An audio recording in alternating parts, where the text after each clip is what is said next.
অনিয়ম, অপচয়, দুর্নীতি আর মূল্য বৃদ্ধি এই ভয়াবহ প্রকোপের মধ্যে জনজীবনে যে হতাশা, অশান্তি ও নৈরাজ্য নেমে এসেছে, সেটিকে কার্পেটের নিচে ঢেকে রাখতে চান শেখ হাসিনা। সেজন্য জুলুমের মাত্রাকে তিনি তীব্র করেছেন বিক্ষোভ প্রতিবাদকে স্তব্ধ করার জন্য। আওয়ামী লীগ যেন এমনই ওয়াশিং মেশিন যে এর ভিতর দিয়ে ঢুকলে লুটেরা, হরুলুটকারী, টাকা পাচারকারী, মহা দুর্নীতিবাজরা সাফ সূত্র হয়ে যান।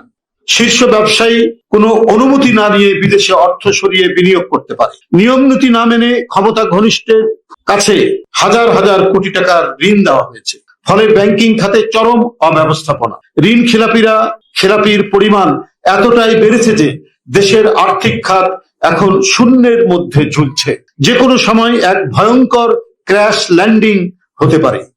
আর তাই মিথ্যা আর বিভ্রান্তি আওয়ামী নেতাদের সারাক্ষণের নিত্য সঙ্গী।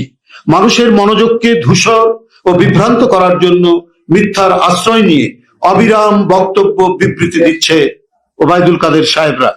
অথচ বিরোধী নেতার প্রতি রীতি ও শালীনতা উপেক্ষা করে ক্রমাগত বিষদগার করে যাচ্ছে প্রধানমন্ত্রী শেখ হাসিনা, দামি প্রধানমন্ত্রী আর দামি মন্ত্রীরা। বিরোধী দলের কথা বলা, স্বাধীন মত প্রকাশ করা যেন আওয়ামী লীগের নীতি বিরুদ্ধ।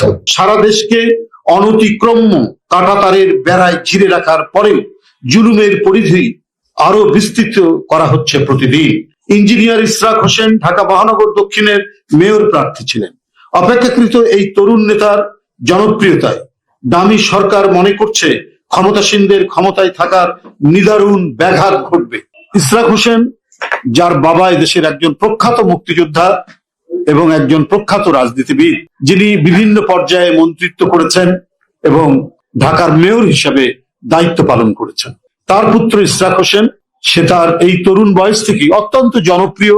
জনগণের সাথে তার ঘনিষ্ঠতা এবং তার এলাকার মানুষ, বিশেষ করে ঢাকা মহানগর দক্ষিণ এবং সারা মহানগরী সাধারণ মানুষের সাথে এক অভূতপূর্ব মিথস্ক্রিয়া তার সবসময় হয়ে থাকে।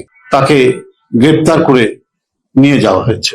ইশরাকের সাহসী নেতৃত্বে আওয়ামী শাসক গোষ্ঠী অস্বস্তি বোধ করছে। দামি সরকার বিরোধী দলের নেতাকর্মীদের স্থায়ী ঠিকানা চিরস্থায়ী করতে চাচ্ছে কারাগারকে।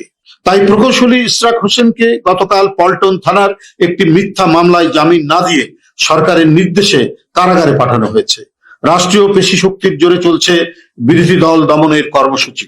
তারপরেও টলিয়ে দেওয়া যায়নি গণতান্ত্রিক আন্দোলনে নেতাকর্মীদের দৃঢ় অঙ্গীকার।